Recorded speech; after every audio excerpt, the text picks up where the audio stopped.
కాంగ్రెస్ నేత చిదంబరం మీడియాతో మాట్లాడుతున్నారు. ప్రత్యక్ష ప్రసారం ద్వారా చూద్దాం.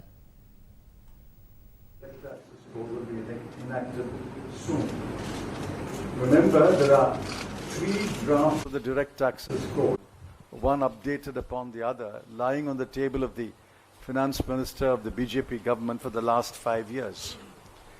And actually what they have done is extensively amend the Income Tax Act, increasing compliance burdens on the taxpayer and giving extraordinary powers to the tax collector, which we completely disagree with.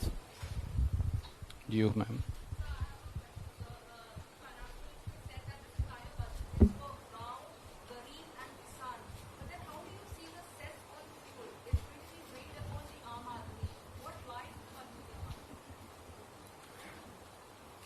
Last year they lost revenues of about 1,60,000 crore. It is not acknowledged anywhere in the budget. In fact, even the budget at a glance does not acknowledge that number. But we know from the Controller of Government Accounts report that the revenues were lower by 1,60,000 crore. Now this year, again they are making budget estimates for a rise in the tax revenues as well as the non-tax revenues. Obviously, at the moment, I have no explanation of how these rises are justified. But clearly, the increase in the taxes on petrol and diesel, an increase in customs duties, is intended to shore up the revenues. But ordinarily, a finance minister will say that the ARM, the additional resource mobilization, will get me so many thousand crore. That statement is absent. So one has to sit down and calculate how much revenues they're going to raise.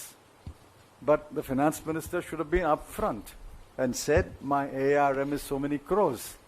I mean, I'm amazed that they don't have the transparency to disclose how much they are raising by these additional taxes.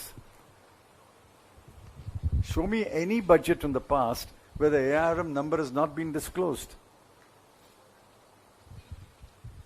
Ma'am.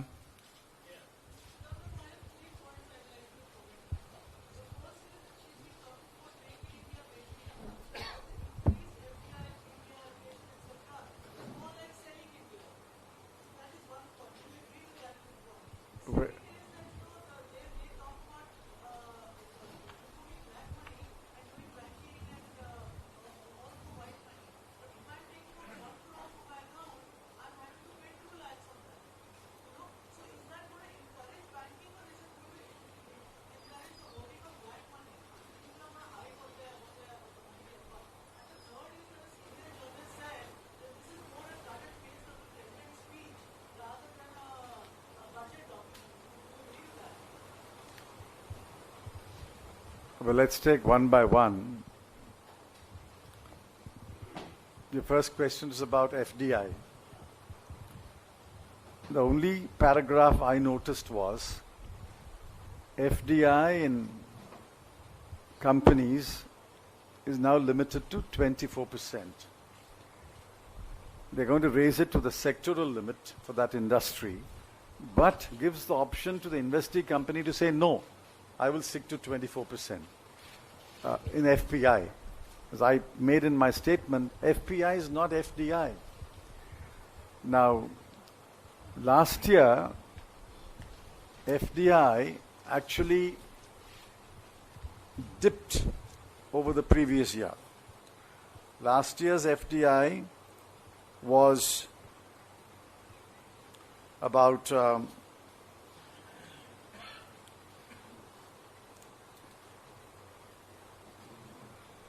$44 billion or so, which is actually $44.37 billion, which was 1% less than the previous year. Therefore, I don't know how they're going to get FDI. She doesn't say anything about FDI except to say we are encouraging FDI. She has said something about relaxing the rules for single brand retail. Now, what rules are being relaxed? I mean, nothing is clear. This is one of the most opaque speeches. You can't make out what they are trying to do. These are short sentences which doesn't explain what they are trying to do.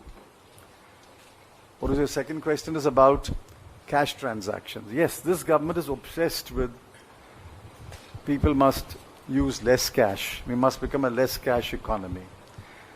We have pointed out repeatedly that while we must promote a digitization, you cannot force people to use cash. And advanced economies still use a large amount of cash. Germany, for example, 80% of transactions are in cash. In countries like Australia and Canada, it's between 40 to 50% in cash. Now, what will happen is, not extensively, but what will happen is, people who want to use cash will shy away from putting it in a bank. They will just keep it at home. Or do some private money lending, where they can take back the cash at short notice.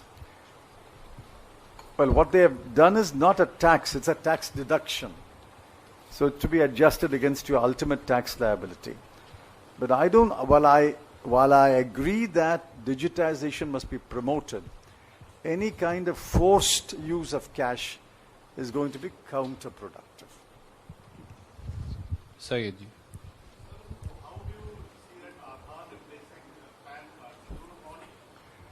Do you remember when Aadhaar was made compulsory for income tax assessees, we said, well, PAN is already there. Why do you want to make it Aadhaar? Now they are saying Aadhaar is good enough, PAN is not necessary. What kind of a comedy is this? If PAN and Aadhaar serve the same purpose, if PAN is as good as Aadhaar and Aadhaar is as good as PAN, there was already PAN for income tax assessees. Why did you amend the Income Tax Act to compulsorily link Aadhaar with PAN? And now you're saying it's either Aadhaar or PAN. I mean, obviously, this government amends the law first and then thinks. If PAN and Aadhaar are equally efficient or equally good, then why did you make all this song and dance about linking Aadhaar with PAN?